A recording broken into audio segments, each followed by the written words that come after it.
Hello. जैसे कि आप जानते हैं कि डेली हम वीडियो डालते हैं। हिंदी साहित्य का इतिहास आचार्य रामचंद्र शुक्ल जो नेट और जेआरएफ के लिए उपयोगी है, तो आशा करते हैं आप उसे सुनकर लाभ उठाते होंगे और उठाएंगे। तो मैं पूरे बुक वचन करके डालने वाली हूँ पीडीएफ के साथ, तो आपके देखिए इसमें आपको एनटीए नेट, यूजीसी और नेट जेआरएफ यूनिट 2 का है नेट का, और पीजीटी एमए हिंदी के लिए उपयोगी है, और अदर हिंदी जो लिया होगा कंपटीशन में क्वेश्चन इसमें से आते हैं, तो आप इसे सुनकर लाभ उठा सकते हैं। तो चलिए आज शुरू करते हैं। जैसा कि हम एक बार रिवीजन करेंगे। जैसे हमने आपको आखिरी जो हैं 56 पर रीति साहित्य के कवि प्रताप शाही, तो इनकी रचना एक बार बोल देते हैं। और देखिए, चंचल अपनी तज के रस ही रस आ जाए, तो किसका है? प्रताप शाही का। और ये देखिए इनकी रचनाएं कौन कौन सी हैं। 57। उसके बाद रसिक गोविंद पढ़ाया था हमने। रसिक गोविंद में रामायण सूचिका, रसिक गोविंद, आनंद घन, और फिर लक्ष्मण चंद्रिका, अष्टदेश भाषा, पिंगल, समय प्रबंध, कलि युगरासो, रसिक गोविंद, युगल रस माधुरी।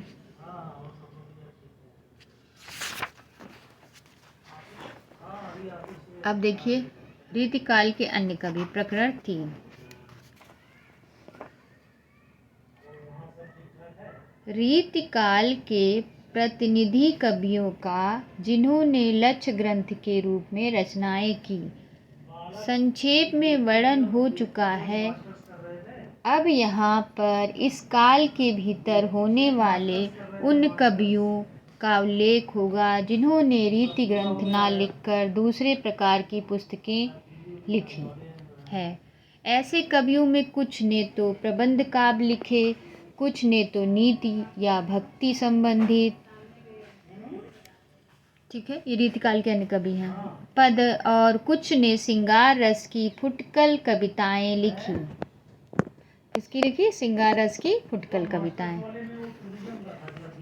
तो लिखी। ये पिछले वर्ग के कवि प्रतिनिधि कवियों से केवल इस बात में भिन्न है कि इन्होंने क्रम से रस भाव, नायिकाओं और अलंकारों के लक्षण कहकर उनके अंतर्गत अपने पदों को नहीं रखा। अधिकांश में ये भी श्रृंगारिक कवि थे। तो इसमें नेट में इसमें कथन कारण में आता है, तो ध्यान से सुनिएगा तो आपको लाभ मिलेगा। और इन्होंने भी श्रृंगार रस के फुटकल पद कहे।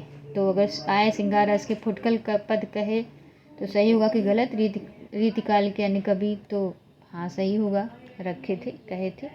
रचना शैली में किसी प्रकार का भेद नहीं है। ऐसे कवियों में घनानंद सर्वश्रेष्ठ हुए हैं। इस प्रकार के अच्छे कवियों की रचनाओं में प्रायः मार्मिक और मनोहर पदों की संख्या कुछ अधिक पाई जाती है। बात यह है कि इन्हें कोई बंधन नहीं था। जिस भाव की कविता जिस समय सूझी ये लिख गए।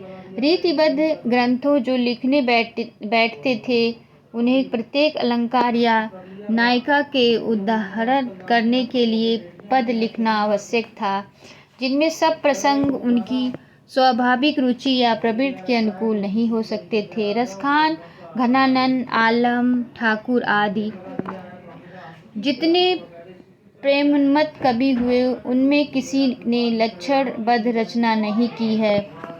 प्रबंध काव्य की उन्नति इस काल में कुछ विशेष न हो पाई। लिखे तो अनेक कथा प्रबंध गाए, पर उनमें से 2 ही 4 कवित्व का यथेष्ट आकर्षण पाया जाता है। ठीक है, ये है पाया जाता है, आकर्षण पाया जाता है। देखिए, लाल कवि का छत्र प्रकाश, लाल कवि का क्या है? छत्र प्रकाश। लाल कवि, छत्र प्रकाश किसका है? तो लाल कवि।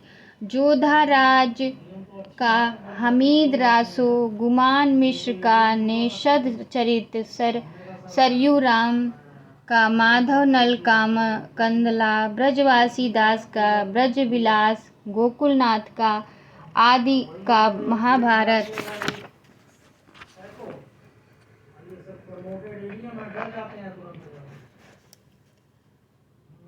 मधुसूदन दास का रामेश्वर मेघ, कृष्णदास की भाषा भागवत, नवल सिंह कृत भाषा सप्तसती, अल्लाह रामायण, अल्लाह भारत, मूल ढोल तथा चंद्रशेखर का हमीदहट, श्रीधर का जगनामा, पद्माकर का राम रसायन, ये इन काल के मुख्य कथानक काव्य हैं। इनमें से चंद्रशेखर के हमीदहट, लाल कवि के छत्र प्रकाश, जोधाराज के हमीद रासो, सूदन के सुजान चरित और गोकुलनाथ आदि के महाभारत में ही काव्योपयुक्त रसात्मक भिन्न भिन्न परिमाण में पाई जाती है।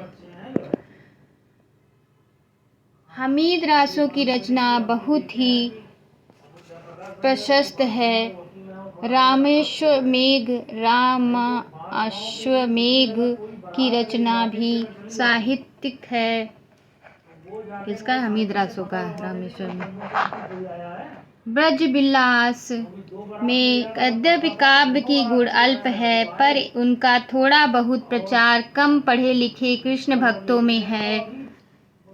कथात्मक प्रबंधों से भिन्न एक और प्रकार की रचना भी बहुत देखने में आता है, जिसे हम वर्णनात्मक प्रबंध कह सकते हैं। दान लील, मान लील, जल विहार, वन विहार, मृगा झूला, होली वर्णन, जन्मोत्सव, मंगल वर्णन, राम कलेव इत्यादि इस प्रकार की रचनाएं हैं। बड़े बड़े प्रबंध काव्यों के भीतर इस प्रकार के वर्णनात्मक प्रसंग रहा करते हैं। काव्य पद्धति में जैसे श्रृंगार रस के क्षेत्र में नक्शे, सठरित आदि लेकर स्वतंत्र पुस्तकें बनाने लगी, वैसे ही कथात्मक महाकाव्यों में अंक भी निकालकर अलग पुस्तकें लिखी गई।